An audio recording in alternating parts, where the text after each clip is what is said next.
Shalom saudara sekalian, ada pesan yang ingin saya sampaikan dengan judul Karakter Suci di Akhir Zaman.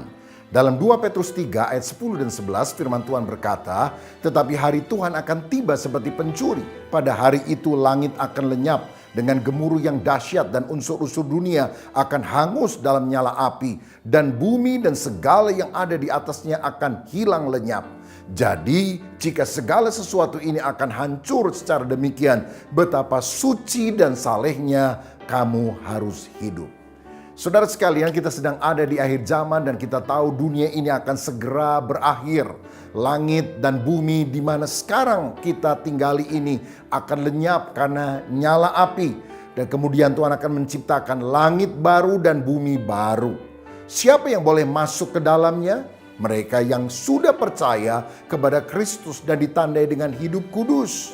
Sehingga kita seperti mempelai wanita Kristus yang selalu mengenakan kain lenan halus. Yaitu sikap hidup benar, kudus, berkenan kepada Tuhan. Nah, karena kita tidak tahu kapan Tuhan akan datang, maka kita harus selalu berjaga-jaga.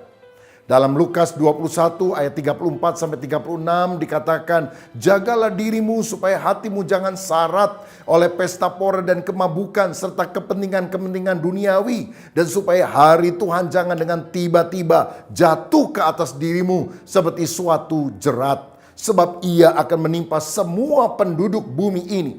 Berjaga-jagalah senantiasa sambil berdoa, supaya kamu beroleh kekuatan untuk luput dari semua yang akan terjadi itu, dan supaya kamu tahan berdiri di hadapan Anak Manusia." Tuhan mengingatkan kita, dikatakan jagalah dirimu. Berarti kita itu jangan suka kepo urusan orang lain. Yang harus dijaga adalah diri kita sendiri. Saudara, dan bagian diri yang paling harus diperhatikan dikatakan adalah hatimu. Karena Amsal 4 ayat 23 berkata, "Jagalah hatimu dengan segala kewaspadaan, karena dari situlah terpancar kehidupan." Jaga hati dari apa? Supaya kita menghindarkan diri dari pesta pora dan kemabukan. Serta kepentingan-kepentingan duniawi. Ada berapa banyak orang hidup di dunia hanya mikirin perkara-perkara duniawi, kejar duit saja terus sampai lupa kepada Tuhan. Tidak lagi berjaga-jaga, hidup kudus di akhir zaman ini. Saudara, segala pesta pora, kemabukan, hal-hal duniawi, ayo kita tinggalkan. Tuhan sudah mau datang. Sebaliknya kita harus berdoa. Doa adalah menjalin keintiman dengan Tuhan. Ini waktunya untuk kita meningkatkan doa. Kenapa kita harus berdoa? Ada 3 akibat yang dicatat dalam ayat tadi. Pertama, supaya kita mendapatkan kekuatan rohani. Tantangan zaman ini banyak sekali. Pandemi belum berakhir. Tapi ketika kita berdoa, kita akan mengalami kekokohan secara rohani. Yang kedua, waktu kita berdoa dikatakan Tuhan akan meluputkan kita. Luput berarti bisa kita dilindungi daripada masalah-masalah itu. Tetapi luput juga bisa bermakna kita diloloskan. Dari apa?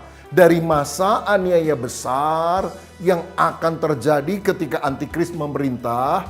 Dan sebelum peristiwa itu kita diluputkan. Artinya mengalami pengangkatan bersama dengan Tuhan. Ketemu di awan-awan dan masuk ke dalam kerajaan sorga. Saudara, jadi kalau kita berdoa, kita akan mendapatkan kekuatan secara spiritual. Kita akan diluputkan. Dan yang ketiga, supaya kita tahan berdiri di hadapan Anak Manusia. Saudara, kalau kita tidak siap, kalau kita hidup di dalam dosa, kedatangannya bagaikan hakim yang akan menghukum orang yang berdosa. Tapi kalau kita siap berjaga-jaga, hidup kudus, kita seperti mempelai wanita yang akan dijemput oleh sang mempelai pria, yaitu Kristus, yang akan membawa kita ke dalam kemuliaan kekal. Saudaraku, mari kita berdoa supaya Tuhan menyucikan kita, sehingga kita menjadi orang yang hidup kudus di akhir zaman ini. Tuhan Yesus memberkati.